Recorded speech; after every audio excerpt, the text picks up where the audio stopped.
Hey there, Bruce, and welcome back to Misericorde. Now, I haven't recorded since, Wednesday? What day is it? I don't even know. It's been Easter, so I haven't recorded in like 5 days or something, so I have no idea where we're at. Something to do with, we just had a party to, a wake for Catherine and to celebrate our covering her position or something. Let's just get into it, shall we? I'll catch up as we go, as usual. Flora, what are you doing? The skin was empty. I was going to get more and it just broke. Adele and Marta stormed over to the barrel to attempt to help. Flora was covered in red wine. Her wimple was undoubtedly ruined. You really are a piece of work, girl. That's not even the wine we're drinking. I bloody hope not. It smells awful. What did you do? I didn't do anything. It broke on its own. More or less. More or less, yeah, for sure. You ripped the whole faucet out. How'd you manage that? I barely touched it. You're a bad worker and a worse liar. Get out of my way. Whatever. This was Sister Catherine's first batch of sherry, wasn't it? Of all the casks to break. Well, this one is gone for good. Marta yanked Flora toward her by the scruff of the neck and smacked her face with a raw power I wouldn't have expected from her. What do you have to say for yourself? Marta raised her hand again, but everyone rushed forward. That's enough, Marta. It was an accident. Marta let go of Flora and walked away to join Charity on the other side of the room. The cask was still gushing wine onto the floor. Everyone started inching backward to give the dark liquid a wider berth. Moira tried to pull Flora aside to comfort her, but the young nun sprinted past her toward the cellar stairs. What should we do? There's not much we can do now. It'll soak into the stone. Some got onto the casks beneath it too. Those are probably ruined now as well. Just from having something poured on it? This is a delicate business. What was that you said about it soaking into the stone? It will, believe it or not.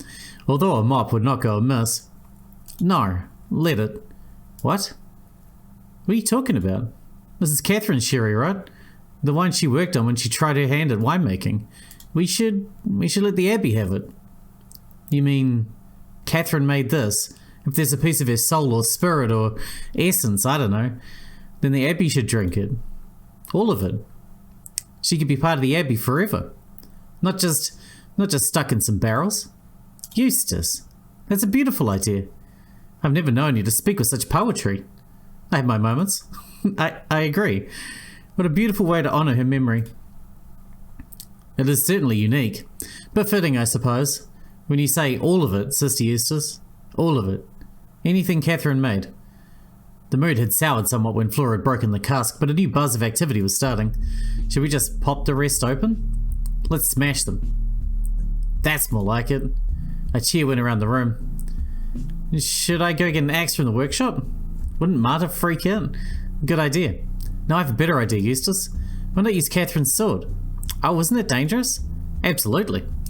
No more or less than an axe. What about spears? I'd really prefer the axe, I think. Spears are more effective than both.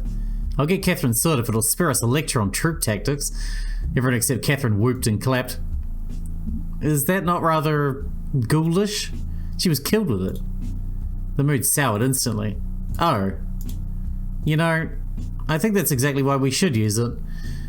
Should her sword's last act be so grisly, we have a chance to wield it to celebrate her. I resisted the urge to point out that the sword's most recent acts were to slaughter a goat and scare me silly. That actually makes some sense to me. I agree. It's fitting. I'll go and get it. Back in a moment. Catherine's mood had turned again. Nearly everyone else seemed convinced of this ridiculous idea.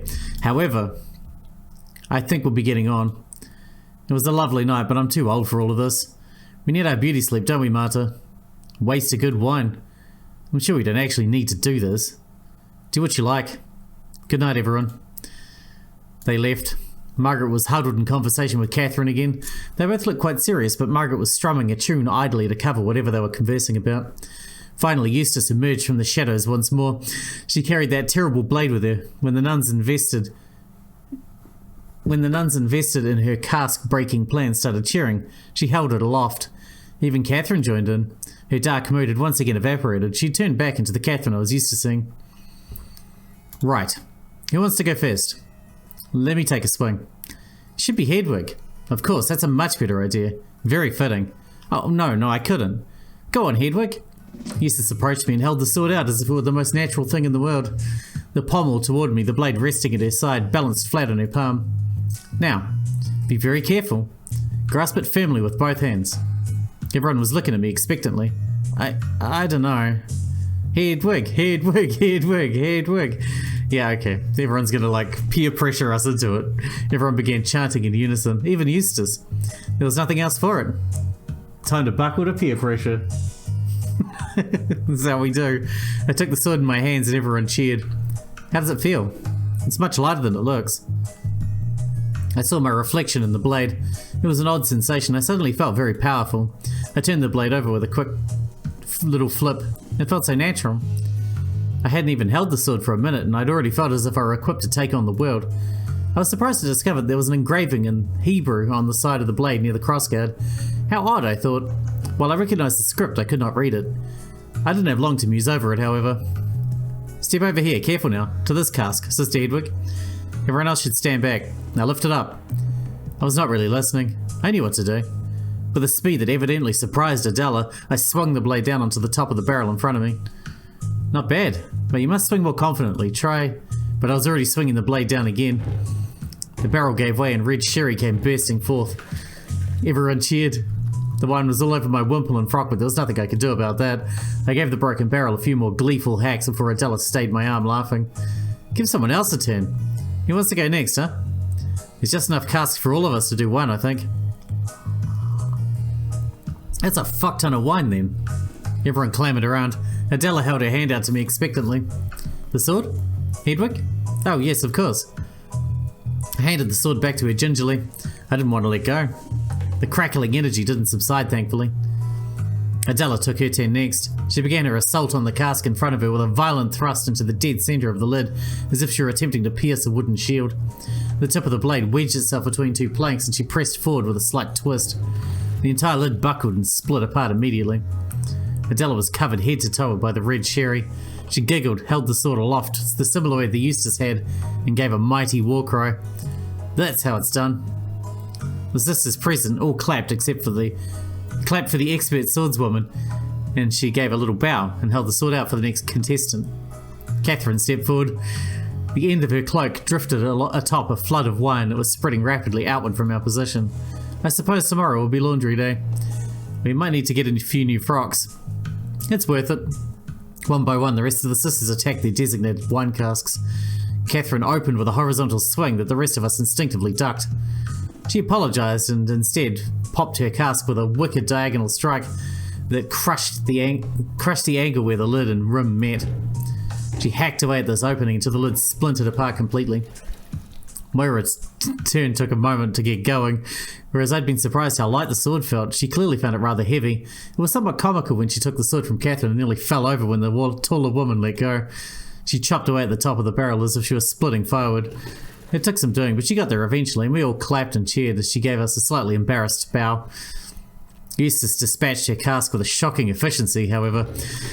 In 7 rhythmic strikes, left, right, top, thrust, she completely shattered the lid. She hit it more times than Adela, but both of them were easily the most practiced. Darcy held her sword by the blade when she stepped up, prompting all of us to rush forward to stop her. All save for Adela, who began arguing that this was a perfectly valid technique. She's going to cut her fucking hands off, but other than that, you'll hurt yourself. I wrap my hands on my sleeves. It'll work. A pommel strike is actually very efficient, especially against these barrels. Darcy's not a soldier. She's gonna... Darcy gave the bung of the barrel a surprisingly swift bat with the rounded bottom of the sword handle while the others were arguing. It popped free instantly, spraying everyone with sour-smelling sherry. Easy. Eustace gave her friend a withering look. Good work, Darcy. I told you. Margaret, it's your turn. Catherine had to call across the room to get Margaret's attention. I had not noticed that she'd wandered so far afield. Margaret? Margaret did not answer. She was sitting on the bottom of the staircase, back up to the cloister, her head buried in her arms. Perhaps she dozed off. It is rather late. And she volunteered to ring the bell tomorrow. However, Margaret was not asleep. She lifted her head up from the depths of her cloak and stared at us balefully with glistening eyes.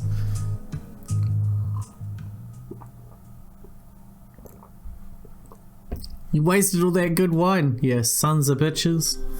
That's why she's upset. because of the waste. I mean, that was a lot of wine. Like this place doesn't flood. I wanted to say something to apologise, even though I had no idea what I would be apologising for. Something about this impromptu cask smashing ritual bothered her. Shocking, although I had no idea what had prompted a reaction this strong. Marta was closely connected to the wine after all, and she'd merely given us all a stern goodbye. Margaret looked to be in pieces, however. I felt awful. I didn't get a chance to say anything, though. Catherine coaxed her friend away privately, and they disappeared up the staircase into the darkness while the rest of us said awkward farewells. A long night, I think. Was smashing all those a bit gauche? Disrespectful to Catherine's memory, perhaps. I didn't intend it that way. Hopefully she understands that. It was a good idea, Sister Eustace. We climbed the staircase together and then turned back toward the cellars to admire our handiwork. Moira started giggling. The Superior's gonna kill us. Let her try. That was the most spiritually satisfying thing I've done in ages. Sister Flora. What about Flora? She didn't get a chance to join us. It was her actions that inspired the whole exercise. We should find her. There's one cask of Catherine's awful sherry left, I believe. I suppose it'd only be fair. Good thinking. I'll check the cloister in the garden. Maybe she's just getting some fresh air. I'll scour the dorms and kitchens. I'll make a round of the grounds. Hedwig? I'll search wherever is left. The chapel? Adela can cover the chapel. That's closer to the kitchens. You should check the rest of the upstairs, maybe. The hallways and such. By my old cell? Exactly. Let's meet back here once we're finished looking, eh? I did not adore this idea, but because of the scary demon symbol. I wasn't about to argue with Eustace in front of Adela and Moira. We traipsed up the stairs and went our separate ways. Eustace was still carrying the sword with her, swinging it idly at her side as if it were any old thing. As I found myself alone in the dark passageways, I began to wish that I had a weapon as well. That hot rush of power holding the sword had provided had rapidly dissolved in the cold night air. I walked down the hall toward the intersection I'd seen Eustace's horrible ghost visage with caution. The wind was picking up. I could hear that big door rattling again in the distance. I thought about peeking outside, but there was no chance that Flora was out on the wall when it was this cold and windy. That's how I excused myself anyway. In truth, I didn't want to be startled by the door slamming again. Flora? I turned the corner away from the door. Flora? I could hear something strange underneath the wind. It was higher pitched and irregular in rhythm. It came from down the dark passageway to my cell. I braved a few steps forward to confirm it. I was sure of it. The sound got louder the further I walked. The hair on the back of my neck stood up straight. If Eustace was busy in the garden, there was no way this could be a tired retread of her old jokes. It was an unearthly wail. It echoed around the whole hall, bouncing from wall to wall, pillar to pillar. I thought about the passageway Margaret had shown me, the demonic circle etched into the stone. The bar guest. I could not bear it one moment longer. I turned tail and sprinted out of the hall. Whatever that noise was, I told myself, it couldn't have been her. No joy? Eustace was already waiting when I arrived back at the cellar staircase. I shook my head as I came to a stop. Nothing, I'm afraid. I couldn't find her either. It's too dark to see out there without a proper torch, and all I had was a little candle. I doubt she's outside at all, to be honest. It's too damn cold. It is, isn't it? We stood in silence for a moment. I trust tonight gave you some catharsis.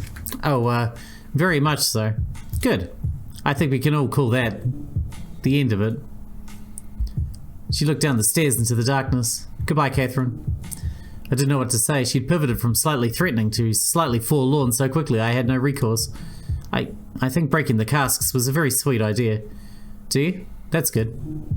I didn't take you as someone for an impromptu ritual. No, but this felt right. It did, didn't it? I said whatever I could to steer the conversation away from where this started. I wanted Eustace to be satisfied that I would adhere to her request to stop searching.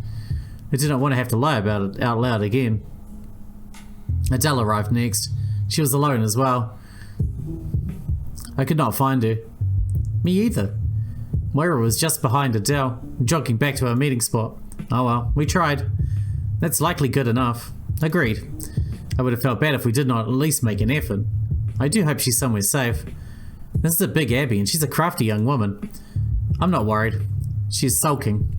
She probably does not want to be found. True. It's very late. We should call it a night. Flora will find her way to bed, I'm sure. The Superior is already going to have a conniption when she sees the state of the cellars. I dread to think what she'll do if we all sleep through service. Yes, we can't miss service. We all walked upstairs back to the dorms in silence. We said our goodnights in the dorm hall and retired to our separate rooms. For once I fell asleep swiftly, but morning came far too soon.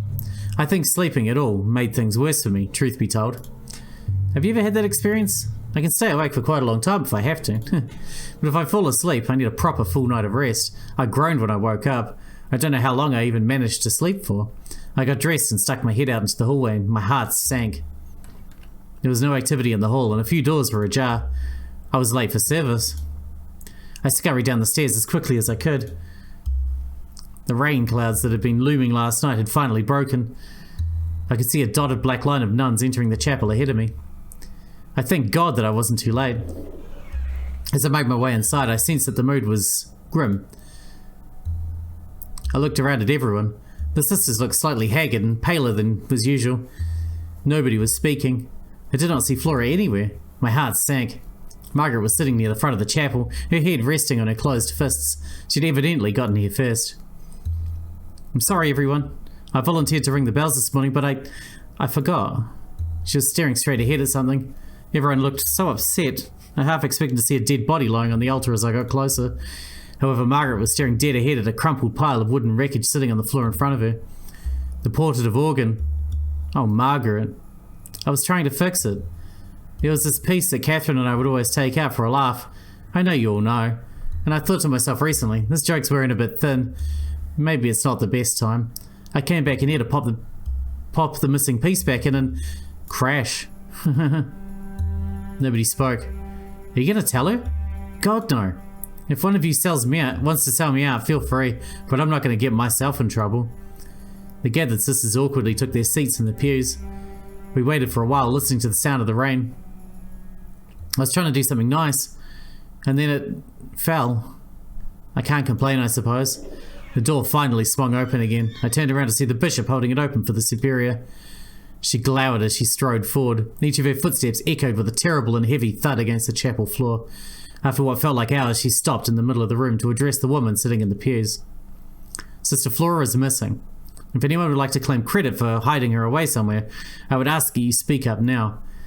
I will be just and fair. I understand that this will not be the first time a practical joke went too far. Nobody spoke. I assume the mess in the cellars has something to do with it. I am offering clemency. Will nobody take responsibility for their actions? Very well. Should your consciences recover, you may reclaim some decency by confessing to me privately in my office after service. She looked around the chapel sternly. Everyone averted their gaze. With a sharp sigh, she moved forward to the altar. Each footstep echoed terribly in my head. I could see Margaret tensing up ahead of me. There was a pause. Oh, hell! Everyone jumped. The superior had seen the portative organ. She flew up the stairs to the altar in a rage. Margaret? Catherine? Which one of you was it? Silence. Eustace, who did it? I know it was one of you. The room was utterly airless. It had to be someone here. We didn't have ghosts here, nor spirits, bar guests, or any other devilish creatures. I know it has to be someone in this room. Who else could it have been, You all protect each other. Don't for 1 second think I cannot see it. I scarcely know this place anymore. You all hide every aspect of it from me. It matters not if it's a missing bread roll, or a piece of my portative organ, or a murdered sister. Superior, you're not feeling well. No, Sister Moira, I'm not feeling well. My youngest charge is missing. I pray to God that she hasn't met the same fate as Sister Catherine. And do you know why I pray? Because I have a congregation of rats gnawing at my ankles. There is nothing you will allow me to do. I am supposed to be in charge. I am Mother Superior, but I understand who is really in control here. It is not me. It is all of you. Each and every one of you spend your days trying to find the cleverest little ways to defy my wishes and orders. Perhaps we should take a moment to calm ourselves. Perhaps try to put this instrument of yours back together. I'm sure this young sister is simply playing truant. The superior raised a silencing hand to the bishop, who looked dismayed. Is it very hard living here? Is it so difficult not having to want for anything? Do you not have to throw yourselves at some awful man or beg for money on the street? This place gives you everything. I give you everything, but it's never enough.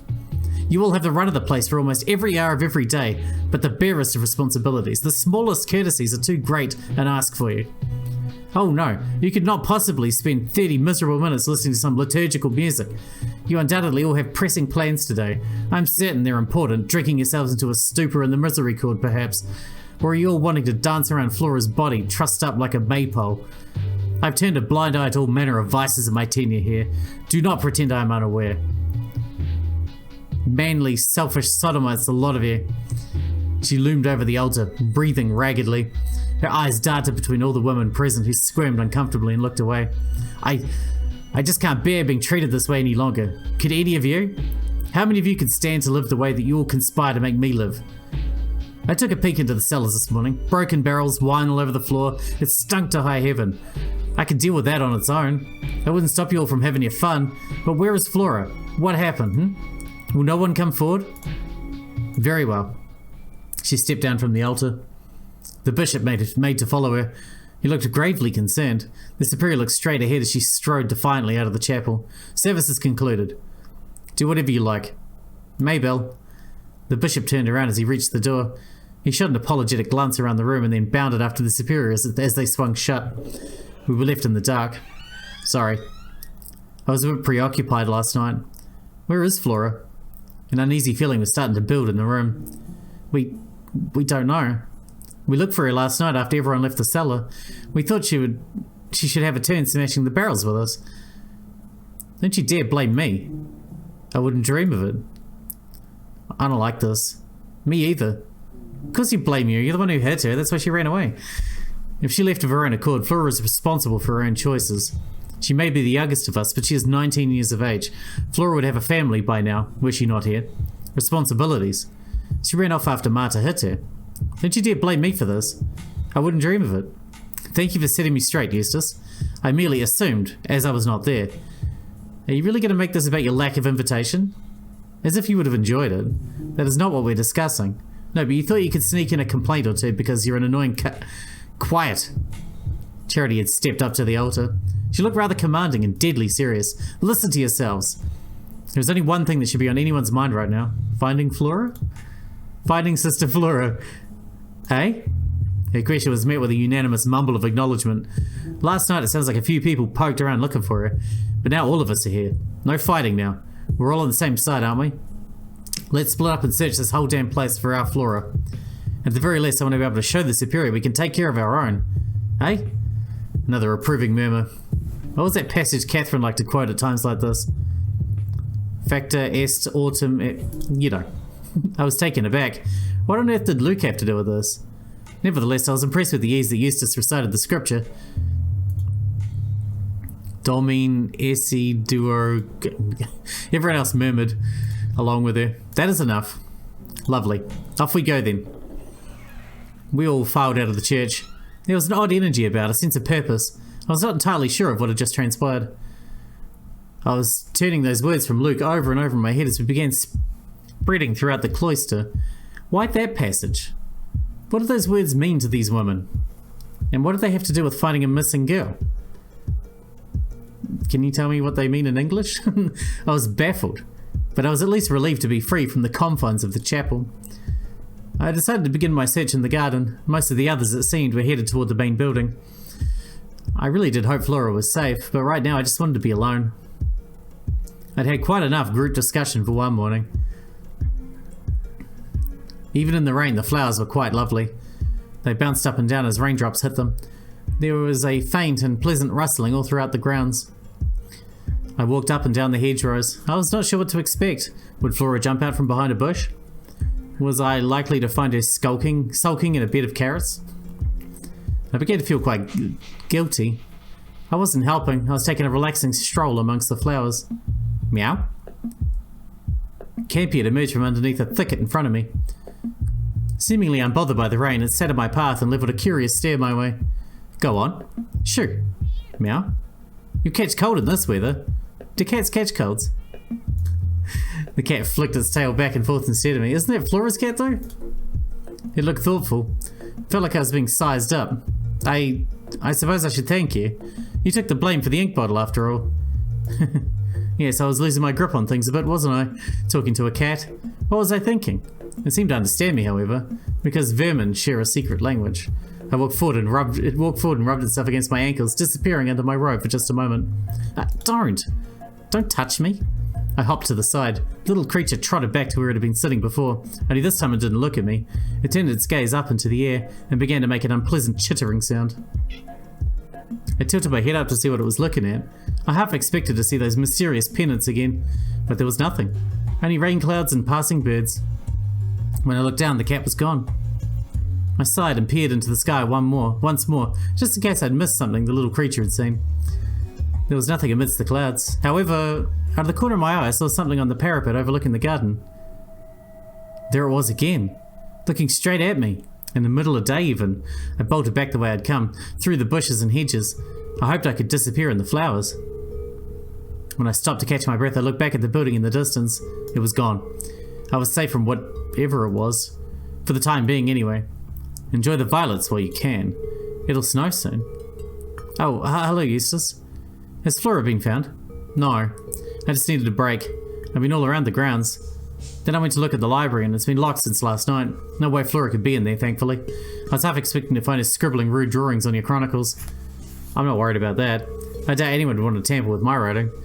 Eustace pantomimed a mock shiver. Horrible. I always worry about that.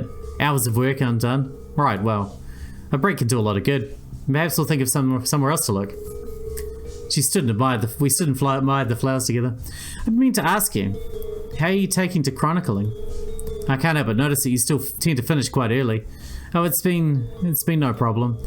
I'm sure I'll come into my own once I've had a little more time practicing the fundamentals. As long as nothing's bothering you. I know we made up on the cart ride, but... Oh no, not at all. I haven't given our little spat a second thought. Well, that's good. I really am sorry about all that. Your expression stayed as inscrutable as ever.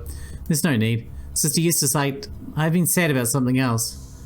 Flora will turn up. No, it's not that. I'm afraid Sister Catherine II, she's not left my thoughts, even though I was not party to the event. Forgive me if I'm going in circles here, but I've still been hearing so much about her, but at the same time, very little, if that makes any sort of sense. It does, although it doesn't surprise me. You weren't here.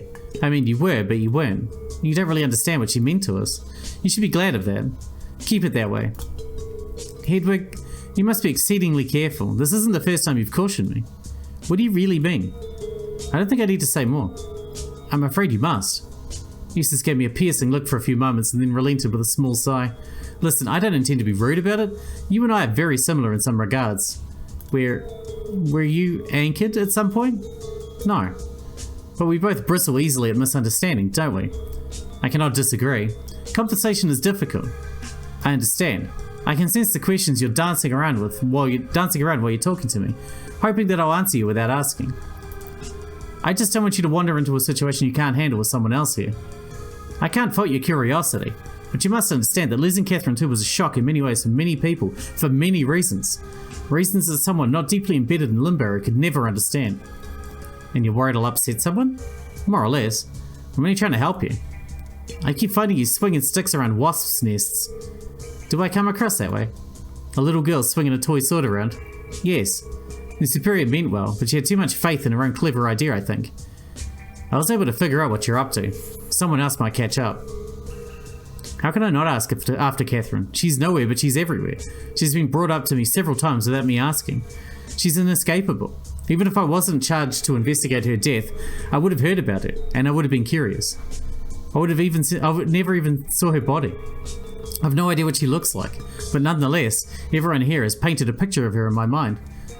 Listen, if it helps, you can just ask me. Ask anything you like. You don't have to try and bait it out of me. What happened? The day it all happened. Wow. I'd gotten up early to do some work in the library. Sister Charity found the body on her morning walk, just beside herself. Catherine's body was in the middle of the cloister. She'd been beheaded, although later we discovered that wasn't her only wound. Evidently there was a struggle between her and her attacker. Of course we didn't have time to sit around and speculate. Marta comforted Charity while the rest of us scrambled around looking for the killer. I checked upstairs in the Misericorde in the library. I reasoned that those might be good hiding places. I remember Darcy checking the dormitories. It was a day like any other. It felt strange. As if we were all still working as normal, off doing our separate tasks. It was still just a morning at the Abbey. When I couldn't find anyone in the library, I went downstairs to the Superior's office. Apparently, I was the first to think of letting her know. She and Angela were still preparing for the morning's liturgy, but as soon as I told her what was happening, she joined the search. Eventually, we ran out of places to look and they weren't already covered. I remember passing Adela coming up from the cellars, shaking her head. The Superior, Moira, and I attended to the body while the search continued throughout the grounds. We took Catherine's body into the chapel and laid her under the altar and covered her with a blanket until we could arrange a burial. It's probably for the best that Moira and I handled it. I think the two of us have the strongest constitutions out of anyone here. Eventually, Sister Angela hauled a young man in on his ear, who I vaguely recognised as being our delivery boy.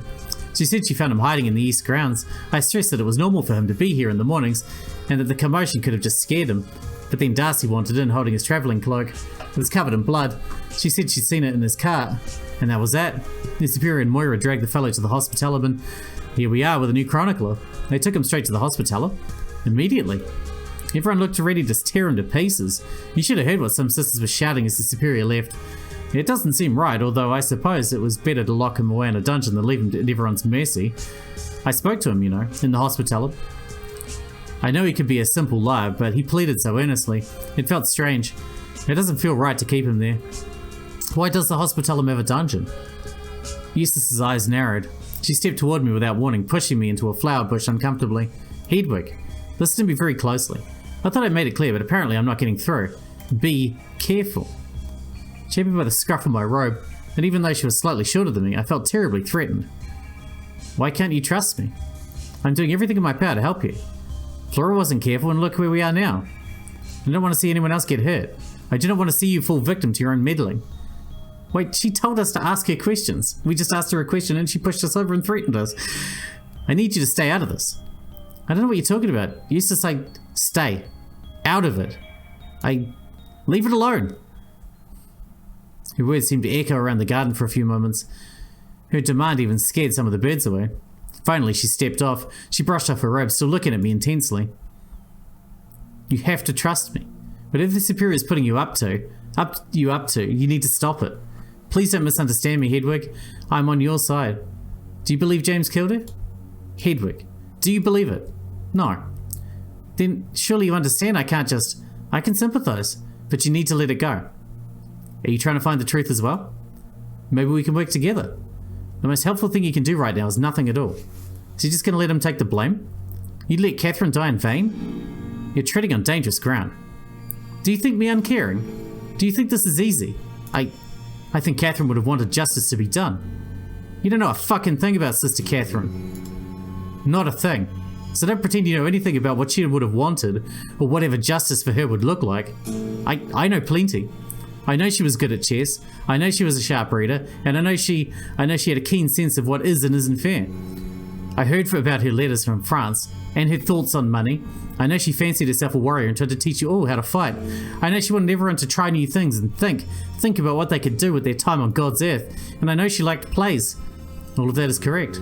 But it's like you said before, you know so much, but altogether, very, very little. Well then what am I missing? I know that she's someone who wouldn't just be left in the lurch by her friends. I know people loved her. Surely that's enough? That is only half of it. Hedwig, think about it. Everyone here loved her. Is that it? Has everyone been sharing stories about how wonderful she is? Of course. And you don't believe James killed her? You don't believe it was some random murder? Neither do you. And that's just it. Hedwig, if that man didn't kill her, then someone here did. Yeah, obviously. Not a ghost, not a bear, one of the sisters here. Yes. And that means that the things people loved about her, that's only half the story. You're saying someone's lying to me. You will never find an answer because you will never fully grasp what her relationships here were like. I just want the truth. For her sake. Eustace began to chuckle and then laugh heartily. I was stunned. This is in very poor taste. I'm not laughing at you, what's gotten into you? How can I possibly convey everything I know that you don't? The idea that you'd understand is just... Oh yes, you're very proud of how intelligent you are, aren't you? The very thought of explaining what I know to someone who wasn't there. You didn't see her lying there. You can't possibly know. Eustace? She was doubled over, laughing now. It was a disturbing sight to say the least, but it was her words that truly got under my skin. You didn't see your friend covered in blood. What would you know about it? All you've ever done is read books. All you ever do is speculate. You're poking around in stories you have no stake in. Events you weren't there for. Isn't that right? Are you quite alright? You don't even know what she looked like. I saw her with my own eyes. Her head in her hands. Blood all over the place. I cleaned it all up. I was her dearest confidant and I couldn't stop it. And you think you could do better? I didn't mean to. I didn't know what to do. I tried my best to assume a comforting stance, some sort of embrace. Although my arms never made it around Eustace's body, she jerked her head back and began to dry heave between her humorless, maniacal laughs. I carried her by her legs, with Moira. Like two ale wenches carrying a drunkard home, her head kept falling off. Can you imagine it? Your friend's severed head rolling off her chest, bouncing on the stone, over and over, down the chapel's front stairs. Stop it, you made your point. And you know what? For as brave a face as I put on, as stoic as I have to stay, even now, even I couldn't shake the feeling that even through her dead eyes, that she was looking straight at me. Stop. How perfectly horrible it all was. Just the idea is devastating. Is it? Well, I saw it. I touched it. I was there. Her hollow laughs had given way to bitter, dry sobs. I tried to pat her on the back, or something of the sort, anything that might comfort her, but she stood up straight as soon as I touched her, brushing me away. Promise me you'll stay out of it. Please. Eustace, this means too much for me to bear, and I do understand the extent of it all. I was present for the whole affair, and I can't bring myself to do anything about it. I don't know who could be watching. I don't know what else might happen.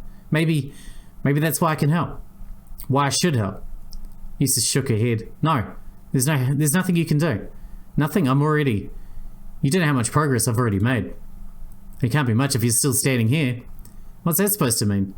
Whatever sort of conspiracy is playing out here, it would have to be all-consuming. I knew the instant the Superior announced you'd be joining us that it must have something to do with Catherine. If it was that obvious to me, I know that I'm being watched. I've seen someone, perhaps more than one person, I can't know for certain. Figures in the shadows. That's always been me. My stupid practical joke. I did that, to scare you off, but it didn't work, clearly. Maybe some of them, but I know it hasn't always been you. How? How could you possibly convince yourself of such a ridiculous... because I just saw them? She suddenly went very pale. You... on the top of the wall. Not a quarter of an hour ago. Unless you could be in two places at once, it couldn't possibly have been you. Eustace wiped her face with her sleeve. Maybe that was someone else I put up to scare you. Maybe this is another trick of mine. I do not believe it is. Then you should take my warnings even more seriously. Are there ghosts here? Devils? I don't know. But I know there is some malevolence at work in this place that is real. It is hurting people, killing them. And I'm trying to help you stay out of its gaze. Your concern is noted. I know it is a dark force at work in this place. It killed Catherine and has taken Flora. On that we can agree. But I'm not just doing this for the Superior. If Flora never showed her face here again, how would you feel? If you have any decency, you must feel wretched just imagining it. I feel that way without Catherine, and I never met her. All I have is one of her books and some of your stories. So I know you must feel worse than I do. I'm scared witless by the shadow I worry is creeping in the shadows, but it would be worse to ignore it. And I'm not going to let it stop me. Not them, nor you. I will not let the devil win. I held no blade in my hands, but at that moment I felt like I could have taken on an army by myself. I breezed past a dumbfounded Eustace back toward the Abbey. And we need to wrap this one up here because I let this run on way too long, but I wanted to get that last scene out of the way because it was interesting. Good shit. So Eustace is still trying to stop us, although she did say ask us questions, and then as soon as we asked a second question, she fucking freaked out at us. But I don't understand her stance. Like, I get that she's trying to protect us from getting hurt. But, like, you can't just do nothing and just be like, oh, well, she's dead, and now James is going to have to die even though I know he's innocent. And the killer can just get away with it. Are we talking a Hot Fuzz situation where, like, a cabal of fucking nuns are all in on it at once? They all took turns at hacking away at her? Maybe. I guess we'll see. Thanks so much, Bruce. Let's see you in the next one.